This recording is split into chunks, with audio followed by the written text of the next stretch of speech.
Radio Mystery Theater presents...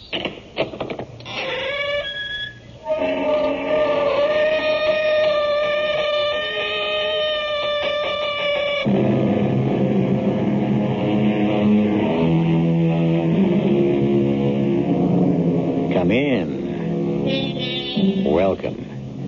I'm E.G. Marshall. Money has been called many things. But the cynical observation that applies to our story is from Thomas Jefferson, who said, "Money, and not morality, is the principle of commercial nations." Change that a little to, "Money and not morality governs most of our lives," and you will understand our tale. It begins a week after a death in a family, and it begins on a jarring note. Miss Armstrong, I have been a jeweler here for over 35 years, and I've never seen anything like it. Mother willed it to me. She loved that pearl necklace. But it's not for me. It's more for an older woman. What's it worth, Mr. Towner? I want to sell it. No, my dear girl. My father bought it from you. He didn't buy this pearl necklace from me. Miss Armstrong, these pearls are imitation. They're made of paste. They're fake.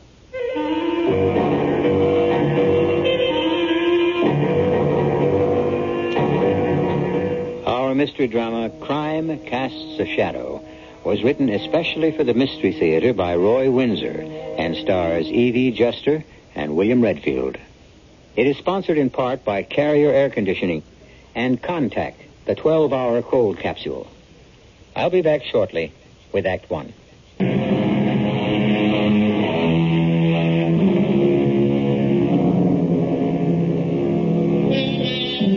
Our theme is money and morality. It is said of Diogenes that he walked around in the daylight carrying a lantern, looking for an honest man. Well, that was a little extreme. There are honest men and women, but there are also otherwise honest men who sometimes yield to extreme temptation. Bart Lerner, for example. Yes, thank you for being so thoughtful. No, there was no suffering. She just, drifted away. My stepdaughter and I were with her when she died. We've expected it for almost a year, after all. No, there was no chance of recovery. It was nephritis, and the kidneys just stopped functioning. Thank you again. I sure appreciate your call. Yes, goodbye. Hi, Bart. You got a minute? Oh, hey, Gay. You up so early? It's only 9:30. Well, sure, I'm not expected in White Plains till 10. What is it? Remember this? Sure, of course. Your mother's pearl necklace. Mm-hmm. It's beautiful. Well, what are you doing with it? I thought it was in the safe deposit box at the bank. It was. I picked it up yesterday. Oh? Why? Well, my mother left it to me in her will. No conditions attached.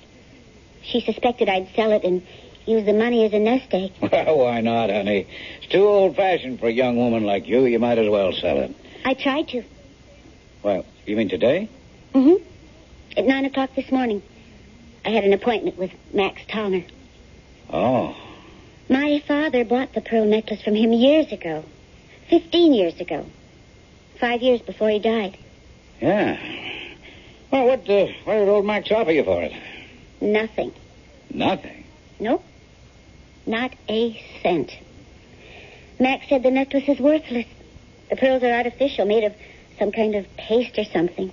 Well, be darned. Are you sure? He was. He sold a real pearl necklace to my father for $12,000. I thought I might sell it for 15 or more. Well, I don't know about that, Gabe. The real necklace is worth that much or more, but that's beside the point now. This imitation isn't worth anything. Bart, what happened to the original necklace? Have you any idea? No, honey, I really haven't. Well, didn't my mother ever talk to you about it? No, your mother was a very sick woman for the last year, Gay. She was bedridden. I haven't seen her wear that necklace for many years. Did you put it in the safe deposit box for her? Not that I recall. No, she must have done that herself before she was confined. What could have happened to the real necklace, and who replaced it with this? Gail, let me ask you something. What value has the necklace for you? Well, it was a kind of trust fund for me. With $15,000, I could begin to build an estate. Sure. And instead you feel cheated. I don't know what I feel. I can't believe that Mother cheated me. Do you think she sold it? But if she did, why didn't she tell me? And why should she have sold it, Bart? You and my mother were pretty well fixed for money. Oh, not that well off. Oh, sure, the past year I've done well. But before that, with your mother's illness, we were pretty pinched. You know, medical expenses and... well, let's not talk about it. It's only 2 weeks ago since she... I know. I feel terrible. Like a vulture. But Mother would have understood. The necklace was left to me to keep or to sell. And now I can't do either. Could she have sold it? Sure, she may have. You say that, Bart, as if you know something you're holding back. No, it's nothing I know. But it is something you suspect, right? Well, I was puzzled at the time, I admit. I was thinking of taking out a second mortgage on the house to meet some large bills. And your mother objected strongly. You know how she was. Pay as you go and stay out of debt. I know. But if she sold the necklace, why didn't she tell me about it? Probably because she expected to redeem it. I really don't know, Gay. Well, I want to find out. Look, I tell you what. The necklace was worth, say $15,000, right? I know my father paid more than 10. And that amount of money was going to be your nest egg. Right. Okay, I'm going to make out a check for that amount and give it to you. What? No, I mean it. You'll have all your money, and we'll say no more about it. Well, but Now, not a word, honey. This is what your mother would have wanted.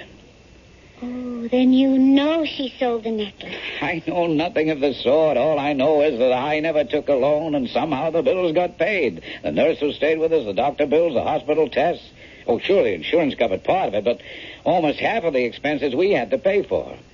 I insisted, she explained, but she just smiled, you know the way she did, and said I wasn't to worry. I had enough to worry about with my contracting business. So you suspected she'd sold the necklace, huh? Your mother never would let the subject come up. I didn't realize. Now, look, it's all settled. Bart, I just can't let you... Honey, look at it this way. If your mother helped me out at a time when I sure needed help, I owe her whatever the necklace is worth today. We'll make it $15,000. The necklace was left to you. It's gone. Let's forget it. But I can't forget what I owe. I'll have a certified check for you for $15,000 when I come home from work. But I don't know what to say. I'm very fond of you, honey. I think of you as a daughter.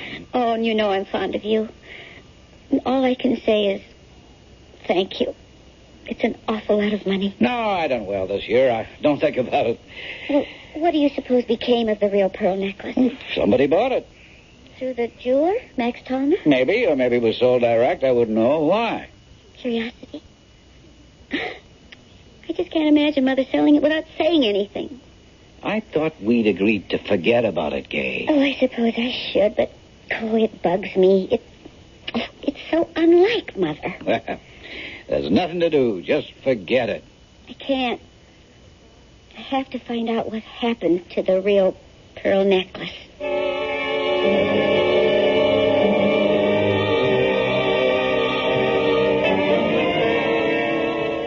I don't know, Gay. Sounds all right to me. I wish someone would drop 15 grand into my lap.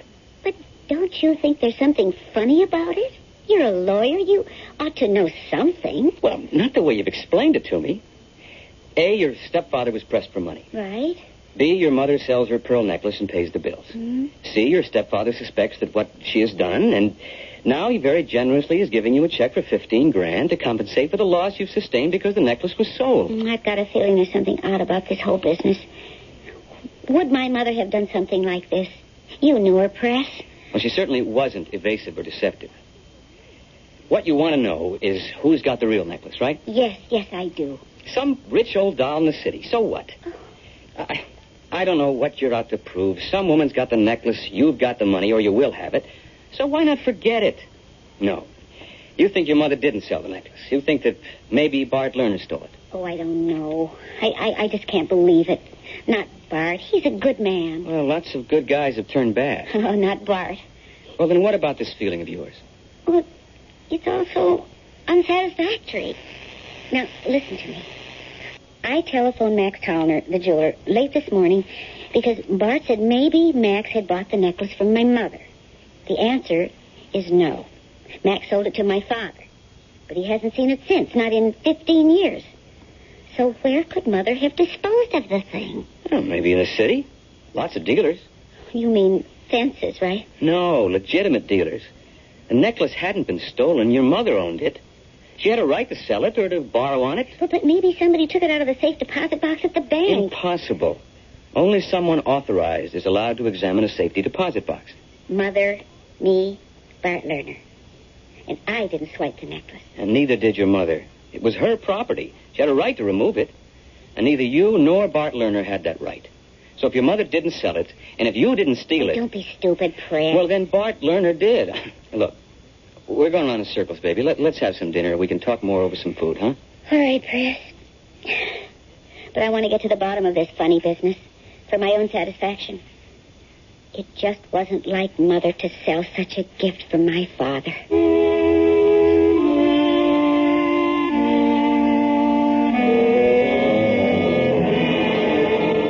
Hello? Yes, this is Arnold Walling. Oh, why, yes, of course. Well, perhaps it could be arranged. Tonight? Oh, that sounds impossible. Well, let me see. It's almost 7 o'clock. You say she's out to dinner or then possibly the theater? Yes, I understand your problem. It's a matter of time. You will have a check? Yes, of course. I will return your call. I will do my best. Goodbye. And there goes my evening. But a fee is a fee.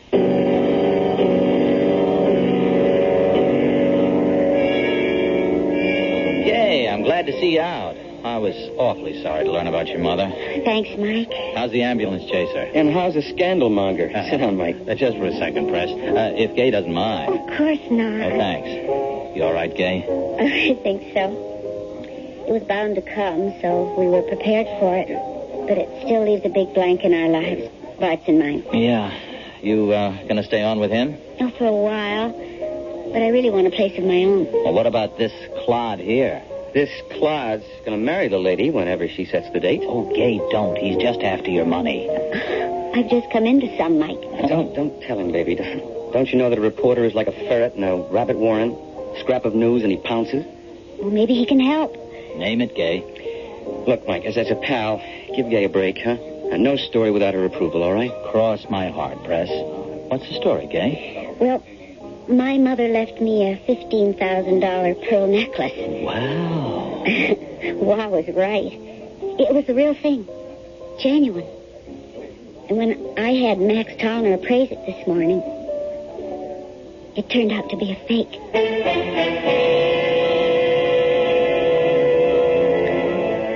You know how it is after someone has died. Not long after the mourners have departed, the oftentimes unhappy business of settling the estate begins. It's somewhat unusual, however, when a daughter discovers that a costly pearl necklace willed to her by her mother is worthless. Had the mother sold it? Perhaps. Had the stepfather sold it? More likely.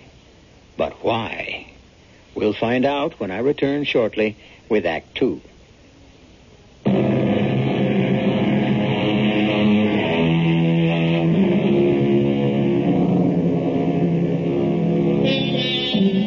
To believe with certainty, we must begin with doubting. That was written a couple of 100 years ago. Nothing highly original about it. Common sense ought to teach us, if not to doubt, at least to question. And that's what Gay Armstrong has been doing ever since her remarkable discovery. The pearl necklace willed to her by her mother and kept in a safety deposit box in a bank has been appraised as worthless. What became of the necklace? We will soon find out. Well, that's quite a story, Gay. What do you think? Oh, I don't know what to think. Let's be practical. The necklace is gone, but Gay has the $15,000. Yeah. I'm sure the money is great, but that's not her point. There's a mystery about the whole thing. What happened? That's what Gay wants to know. Exactly. The whole thing's as phony as plastic wood. Meaning my mother didn't sell the necklace? Of course not. Bart Lerner stole it. Oh, honey, I know how you feel about him. I like him, too. But he must have needed money, so he grabbed the necklace and sold it. You really think that Bart Lerner stole the necklace? Sure. Who else? Well, my mother may have gone to the bank and... Oh, I doubt it. She was a pretty sick lady. It's easy to check. The receptionist at the bank vault makes you fill out a slip. Ask the bank to check out the time anyone asked for your safe deposit box, and you'll find out if your mother went to the bank this past year. That's an idea. I mean, it's obvious. I'll bet only Bart Lerner had gone to the bank. Also, can you believe for a minute that if Bart needed money, he wouldn't have talked it over with your mother and that she wouldn't have said, sell the necklace? They had a happy marriage, Gay. His story about all the secretness is so much hogwash. Either your mother said it was okay to sell the necklace or he stole it and sold it. But which was it? And how can we prove it? You can't. Bart can always say your mother agreed to have him sell the necklace. And you can't disprove that, Gay. But Mother would have told me. Maybe. I guess I'm with Preston there. Take the $15,000 and forget the mystery. If my mother told Bart he could sell the necklace, why didn't he say so? Why didn't he tell me soon after the funeral and before I went to the bank to get the necklace to have it appraised?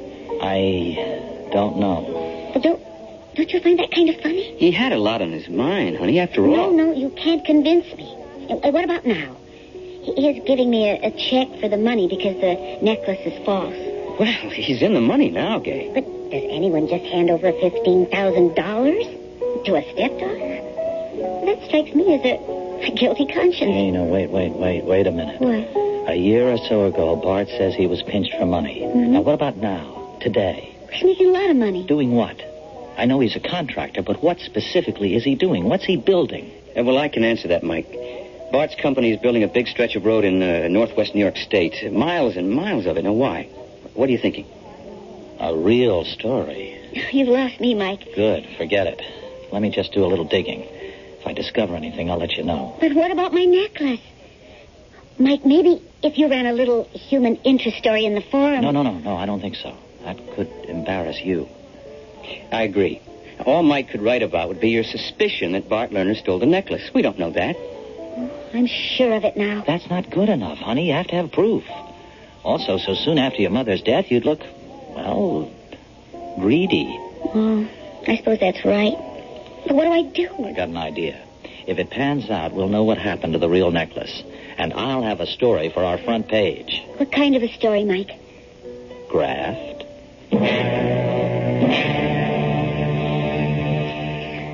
Good evening, Mr. Rowley. It is kind of you to see me, Mrs. Knight. I apologize for my late visit. 9:30? I'll be up for hours.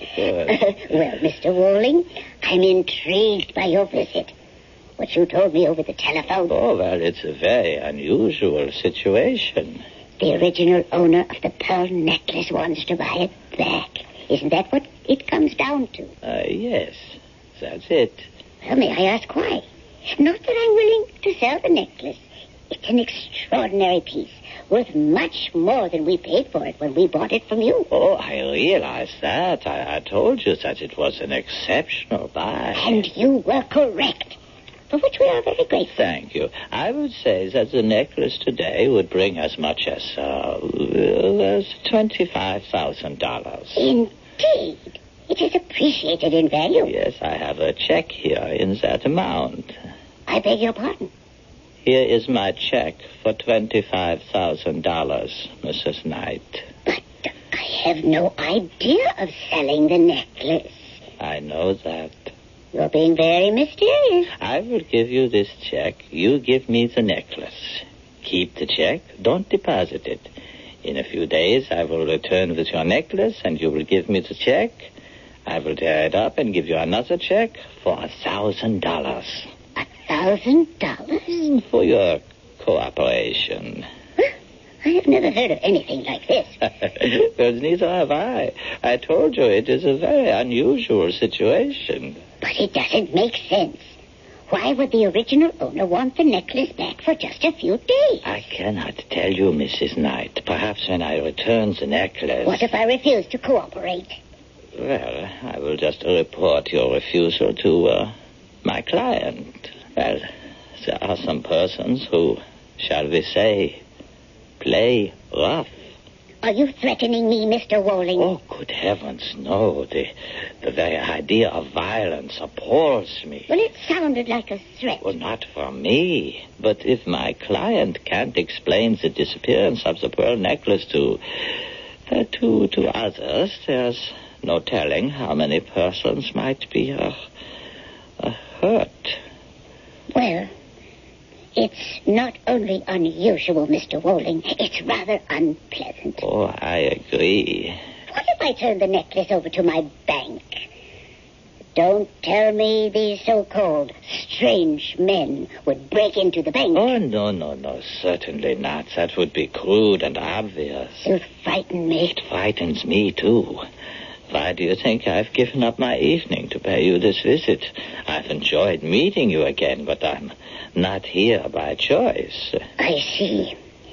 Then I really don't have a choice, do I? The police? Oh, they could protect you. Up to a point. It is incredible. Sickening. As if I were being watched and controlled by some kind of secret police. Well, Mrs. Knight? Give me your check. Oh, thank you. I will return the necklace in a few days. I'm sorry about this, Mr. Wolling.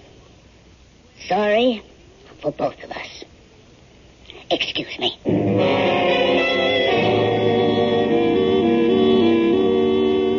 Hi, honey. What, Bart? It's almost midnight. What are you doing up so late? Oh, waiting up for you. You have a nice time? Very nice. Well, how's Preston? Fine. Did you just wait up, or did you want to see me about something?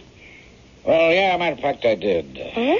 I've been thinking about you all day long. How upset you were this morning about your mother's necklace. And by the way, here's that check for you. Bart, I don't know. Now, please, I want you to have it. But $15,000. The real necklace is worth at least that much. So give me the fake necklace and we'll drop the subject for good, huh?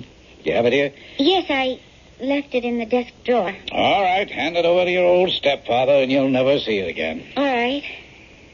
I might as well tell you, Bart. I talked this over with Preston. Uh-huh.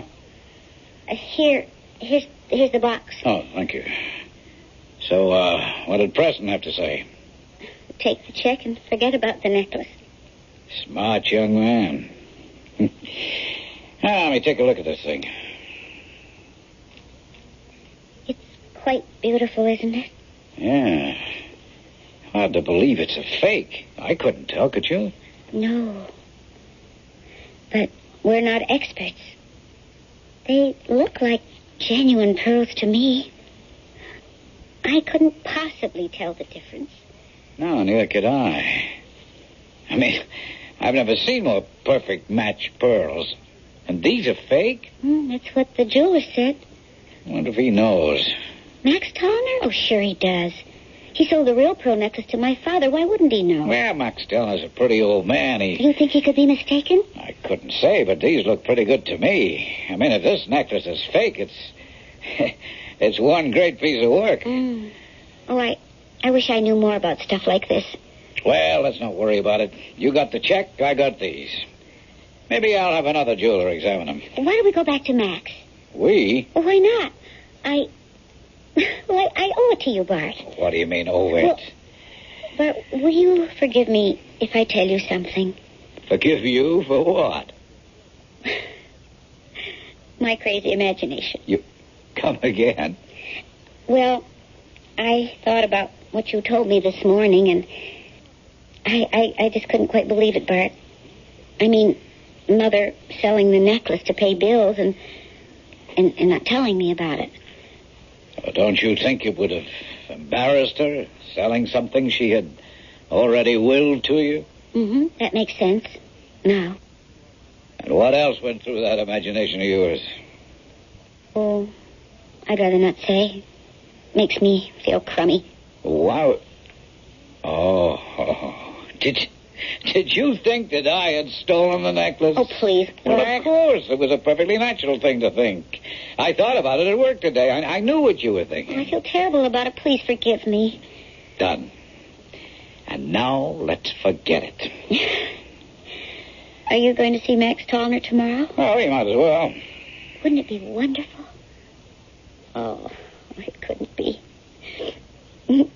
I was going to say, wouldn't it be wonderful if this necklace is the genuine one?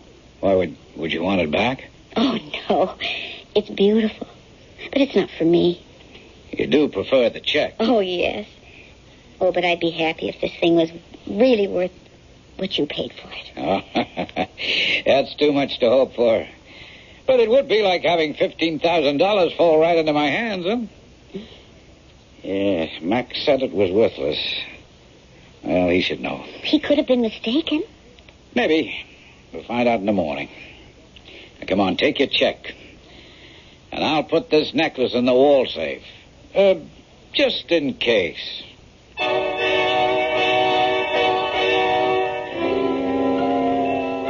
From what we've heard, that pearl necklace seems to be a rope of hemp around Bart Lerner's neck. Why? Even though he took the necklace and sold it, no one could prove that his wife had not given it to him to sell. That was the reporter's point. But a crime, however small, somehow has a way of raising its head and staring down the person who committed it. I still don't know what Bart's real crime was, but we'll find out when I return shortly with Act 3.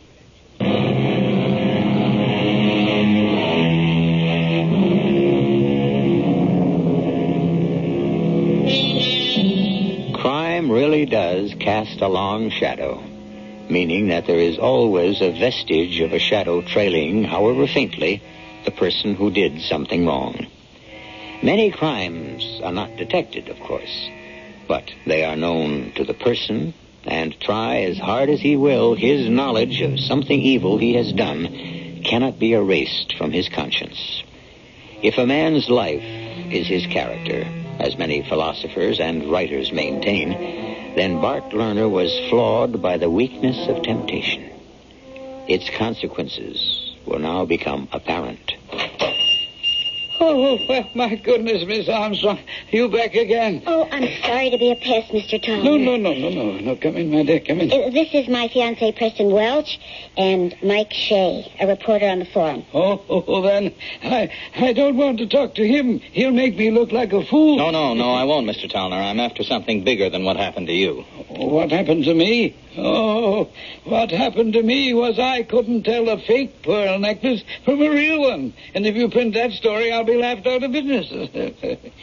I've already apologized to Miss Armstrong and to Mr. Lerner. Mr. Tallner, is there any doubt in your mind that the necklace you saw this morning, an hour and a half ago, is genuine? No, not a doubt in the world. Yesterday I looked at the same necklace and told Miss Armstrong the pearls were fake. No, you didn't, Mr. Tallner. I didn't know. Well, I must be going crazy. You are the victim of a switch. The first necklace you saw was a fake.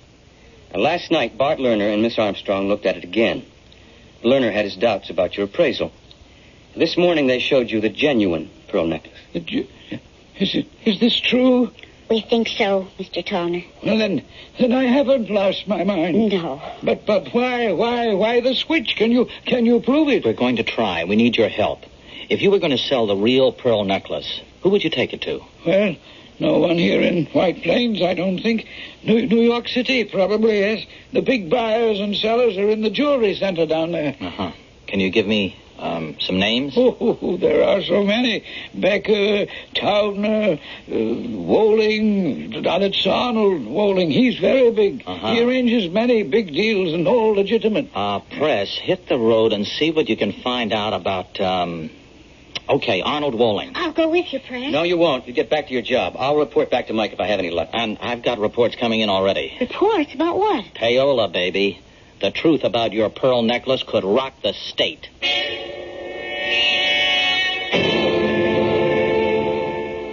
Thank you for seeing me, Mr. Woling. You said that you are a lawyer? Yes, I practice in White Plains. Oh, I see. And you said you wanted to ask me about a pearl necklace? Was the idea of buying one? No, Mr. Walling. With the idea of finding out the name of the person from whom you bought it. Assuming that I did buy such a necklace, the name of the seller is confidential information. You can, of course, understand that. Of course. Just what is your interest in the necklace? It was willed to a young lady I know.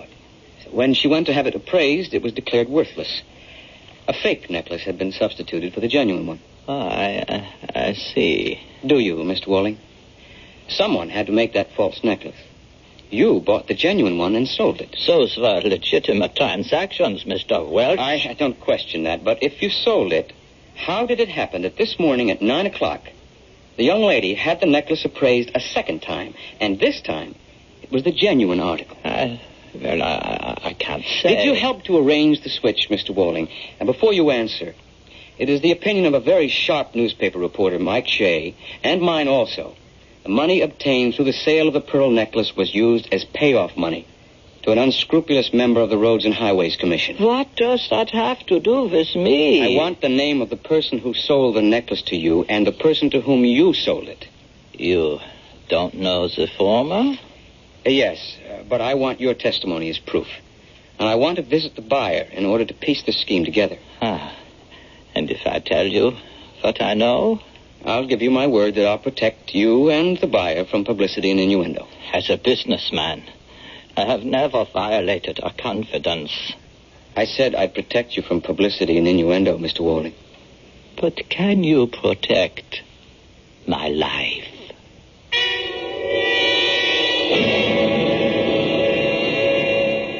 And that is all I know, Mr. Welch. Welch, is it? Yes. It's a beautiful necklace, Mrs. Knight. It is. It is. Mr. Walling brought it back to me this morning, and I returned his check. You will keep my name out of the papers, won't you? Certainly. It's an evil talisman. Well, I'm sorry for the stepfather. You say he's a nice man. Yes, he's very nice. He made a mistake is all. Not so much in selling the necklace to Mr. Walling, but in paying money to influence the paving contract. You know that for a fact? Just about. You expect him to involve the man he bribed? Well, he'll have to explain what he did with the money. If he won't, it'll go to court. Under oath, he'd have to talk. Alternative is jail. Oh. I wouldn't like to see that happen. Oh, but he'll be punished, of course. But if he cooperates with us, he might just be fined and placed on probation. I'm sorry for him. I am, too. As I said, he's really a nice man.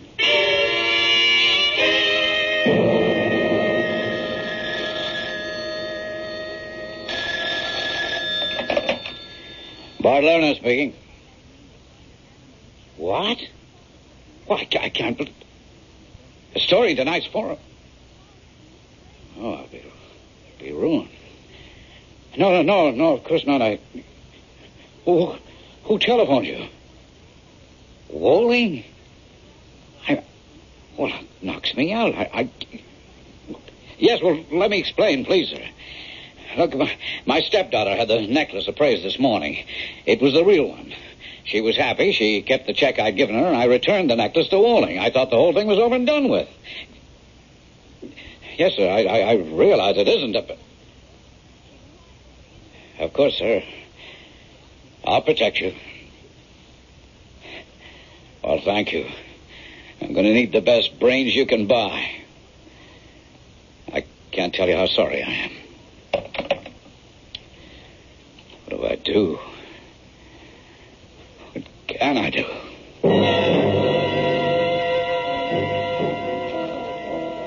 Here's Mike. Yep, right off the press. It's, not a nice story, Gay. Oh, Mike. Public road paved with pearls. Bart Lerner suspected of selling stepdaughter's heirloom necklace to bribe Roads and Highways official. It's all here, except for the names of Wall and Mrs. Knight. Thanks, Mike. It's hideous. Poor Bart. Poor Bart, my foot. He stole your necklace, Gay, and used the money for payola. He's a small frog. We've got the big one on the hook, and with or without Bart's cooperation, we're going to deck him. But it is so cruel, seeing it in culprit like this. I can't face Bart. I just can't. Yes, you can. But I betrayed him. Gay, if he had told you the truth in the beginning, none of this would have happened. He deceived you. He made 2 mistakes. Acting surprised when you found out that the necklace was a fake, and then scrambling to work out a switch. Come on, Gay, let's get over there. You can't hide from this. He won't squeal on the commissioner. You think he'll prefer to go to jail?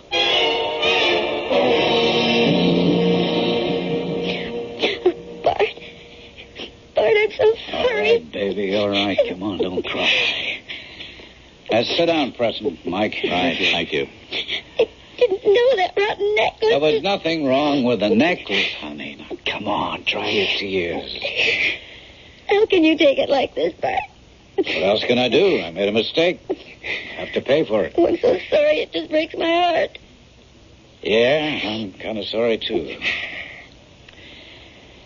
Well, Mike, you've had a field day, haven't you? I don't look at it that way, Mr. Lerner. You know, your newspaper is going to have a libel suit on its hands tomorrow. We can support what I wrote. You think so? Yes. All that Preston and I found out isn't in that article. Oh, I admit selling the necklace. My wife knew about that at the time. That's not what you told Gay. You said she probably had sold it. And you can't guess why. I didn't want Gay to think her mother and I had robbed her of a gift freely given. Wait a minute. If you agreed to sell the necklace, why did you have Mr. Wolling make a paste copy of it? I don't think I'll answer that question. I gave Gay $15,000 for the imitation necklace. To make her forget the whole thing, sure. But that's where I came in, Mr. Lerner. Just a little more than a year ago, you were awarded a big paving contract. Why you? Well, we ran that down. You got the contract because one of the commissioners recommended you very strongly. Did you bribe him, Bart? Gay, I've been an honest man all my life. So you won't answer the question. I've told you that your newspaper will have a libel suit on its hands tomorrow. Look, we don't intimidate easily. If you want to sue for libel, go ahead. Then all the facts will come out, from the theft of the necklace. I didn't steal the necklace, and I've paid Gay what it's worth. You're going to have to explain why you engineered this whole thing. And you're going to have to explain what you did with the $20,000 you got from Wolling. Where did the money go, Mr. Lerner? It'll all come out. And if you won't talk, you know where you'll end up. Jail. Don't say that, Mike. He's right, though, Gay. Bart, please admit what you did. If you did make a mistake, admit it. Isn't that what you've always told me? Admit a mistake and you can be forgiven? Well, honey, that's easier said than done. Have you been threatened? Already? What are you talking about, Mike? Oh, Gay, you're really very naive. Your stepfather is in trouble. You mean if Bart talks, they'll kill him? Sound melodramatic? Well, it's true. He's already been warned, haven't you, Mr. Lerner? Yep. Well, you get rubbed out or spend a long time in jail. Not much of a choice, is it? I wouldn't like to make it. Well, I'm not talking. I'll see you in court, Mr. Lerner. Good night, Mr. Lerner. Gay, I'll be going too. Talk to you tomorrow, baby. Okay. Bart? Yeah? Did you bribe that man? No, honey. You didn't? No. Well, I don't understand then. He got the money. If he had... Yeah, he got the money. Who gave it to him? Who is he, Bart? I hadn't been very successful as a road constructor, never landed a big bid. I didn't know why. The man who received the money is named Thornbury. I know him, Bart. He was a friend of my parents. Yeah, and an influential man. And you didn't give him the bribe money? No, but I intend to say I didn't. Well, if you didn't give it to him, who... Bart. It got me the bid, honey. It was well-intentioned. Mother. She did it for you. And now you'll go to jail. It's our secret, Gay, honey. And no one is ever to know.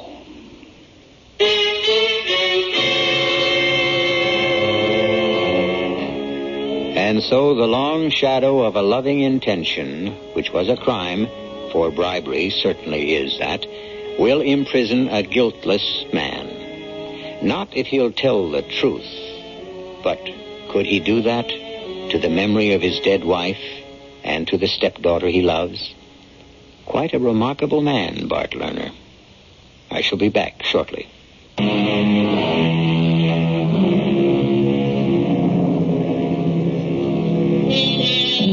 I leave you with this thought.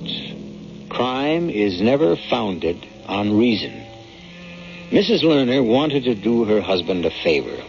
He'll go to jail rather than sully his dead wife's memory. Yes, quite a remarkable man. Our cast included E.V. Juster, William Redfield, Jay Gregory, and Ian Martin. The entire production was under the direction of Hyman Brown. And now, a preview of our next tale. You don't remember me, Judge? Oh, who are you? I'm the girl who gambled and lost. Stop talking in riddles. I'm Althea, Judge, the town girl who wasn't good enough to marry Richard. Dick, what's the meaning of... The meaning is that I promised to pay you back, and I'm giving Dick $1 million to kill you. Well, this is crazy. Show him the revolver, Richard. This is a joke. Nobody should joke with a loaded .38 in his hand. Dick, after all I've done for you... What have you done for him lately? I swear to you, I'll leave you everything in my will. Here, I'll even write it out now and sign it. Can you give him $1 million? No, you don't have that much, and that's my bid. Dick, you can't kill me. I've known you since you were... Shoot him. Radio Mystery Theater was sponsored in part by Buick Motor Division and Anheuser-Busch Incorporated, brewers of Budweiser. This is E.G. Marshall inviting you to return to our Mystery Theater for another adventure in the macabre. Until next time, pleasant dreams.